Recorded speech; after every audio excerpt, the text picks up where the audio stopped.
Bonjour et bienvenue dans cette nouvelle vidéo. Aujourd'hui nous allons voir comment développer votre profil en T. Alors le principe, le profil en T permet de visualiser les compétences généralistes et spécifiques. En horizontal, on retrouve les compétences transversales et en vertical les compétences spécialisées. Donc aujourd'hui avoir une compétence technique dans laquelle on est expert ne suffit plus. Que l'on soit salarié, indépendant, l'interaction avec les autres implique des dimensions de communication, de management, d'organisation et de pédagogie. Donc la non-maîtrise de ces connaissances et de ces compétences transversales peut représenter un frein, voire un handicap pour son propre développement, qu'il soit professionnel, même personnel. Donc le concept, la compétence étant une connaissance que l'on sait appliquer, il faut cependant en distinguer deux catégories. Les compétences techniques, dites hard skills, et les compétences comportementales, dites soft skills. Si les compétences techniques sont facilement identifiables et considérées comme incontournables par le plus grand nombre, ce n'est pas forcément le cas pour les compétences dites transversales et pourtant. Développer ces compétences spécifiques consiste à consolider les compétences techniques en I par d'autres compétences spécifiques complémentaires. Donc là, on parlera de compétences spécifiques verticales dites hard skills. Prenons l'exemple d'un technicien qui maîtrise parfaitement un logiciel pour son travail.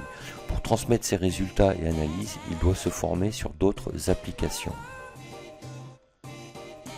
Travailler en collaboration avec ses collègues de travail, des clients et des fournisseurs, il a besoin d'apprendre des méthodes d'organisation, de communication et de management. Acquérir des compétences horizontales, c'est-à-dire soft skills, donc plus généralistes, vont lui permettre d'évoluer dans des environnements où il est nécessaire de maîtriser des outils comme la communication par exemple, pour savoir travailler en équipe. Voyons quelques exemples de compétences horizontales qui participent aussi bien au développement des compétences professionnelles qu'aux aptitudes personnelles. Ici, on voit un schéma d'un profil en T avec donc en horizontal les compétences généralistes et ce que l'on appelle les compétences en I spécifiques, donc qui permettent à un expert de maîtriser un sujet. La communication va favoriser la confiance en soi.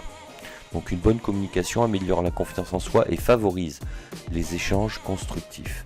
Donc pourquoi? Tout simplement parce qu'on identifie mieux le canal de communication des autres. On utilise mieux le schéma de communication en tant qu'émetteur pour émettre donc un message envers un récepteur qui fera un retour par un feedback. Donc l'échange est plus fluide et on se sent plus à l'aise lorsque on communique avec les autres. Alors c'est ce que l'on appelle le compétent inconscient, c'est-à-dire que l'on maîtrise tellement la technique que l'on ne s'en rend même plus compte. On le fait naturellement. Le management, lui, va participer à l'affirmation de soi. C'est-à-dire maîtriser les fondamentaux des techniques de management, développe les aptitudes à prendre des décisions selon un contexte, selon les profils avec qui on est en relation. Être en capacité de prendre des décisions améliore donc l'affirmation de soi. Il s'agit également de connaître les méthodes d'organisation à son niveau, mais aussi dans le cadre d'un projet auquel on participe directement ou indirectement. Donc l'organisation, elle, va plutôt favoriser la sérénité, d'accord? Donc qu'elle soit physique ou intellectuelle. À partir du moment où on a mis en place une organisation, on visualise ce que l'on doit faire et notre esprit est beaucoup plus tranquille et serein. Notre cerveau n'est plus pollué par des pensées négatives sur le pourquoi et le comment on devra réaliser telle ou telle tâche. Savoir communiquer, c'est bien, mais savoir communiquer avec pédagogie, c'est mieux. Donc cela modifie complètement son niveau de perception et celui de ses interlocuteurs. Donc les méthodes pédagogiques, elles vont amener ce que l'on appelle la maîtrise. Donc les techniques et méthodes pédagogiques utilisées dans la formation sont en ce sens extrêmement pertinentes et puissantes, puisqu'elles permettent de détecter rapidement le canal de communication à utiliser en fonction du public, de la situation et du sujet à aborder. Donc elle favorise la maîtrise de soi à travers l'empathie, qui, je le rappelle, consiste à mieux comprendre le point de vue de l'autre sans pour autant être d'accord. Beaucoup de gens confondent empathie et compassion. C'est juste une approche qui laisse l'interlocuteur exprimer et développer ses idées. Ça va favoriser l'échange et la confiance.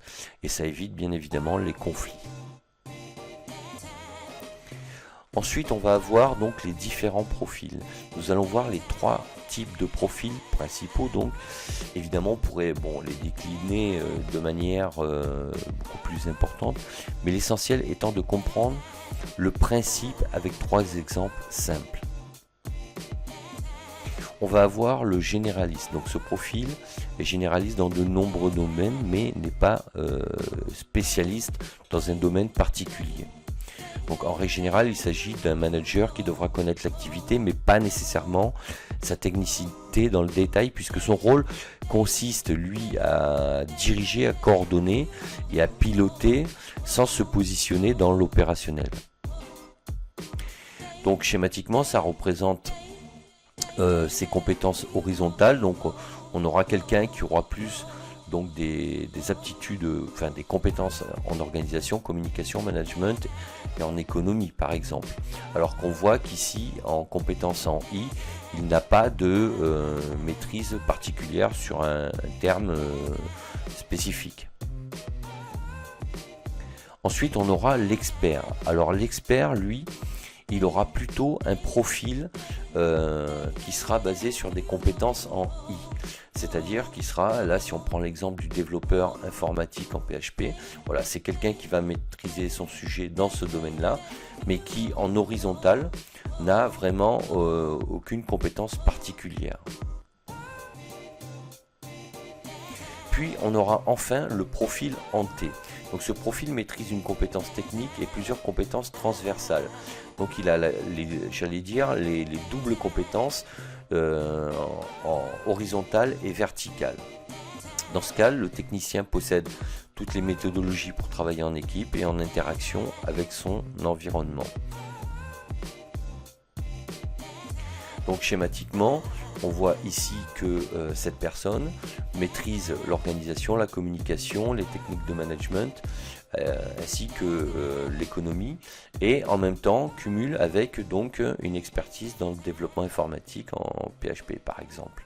Donc là, il est vraiment très complet, parce que à partir du moment où il va pouvoir maîtriser son sujet et le partager avec d'autres personnes, il aura toutes les aptitudes et les habiletés professionnelles et sociales donc pour communiquer, même manager une équipe et organiser des travails en équipe. Donc en résumé, si les compétences en T représentent une réelle opportunité de contribuer à son propre développement, il est important de bien les lister par pertinence en fonction de ses besoins.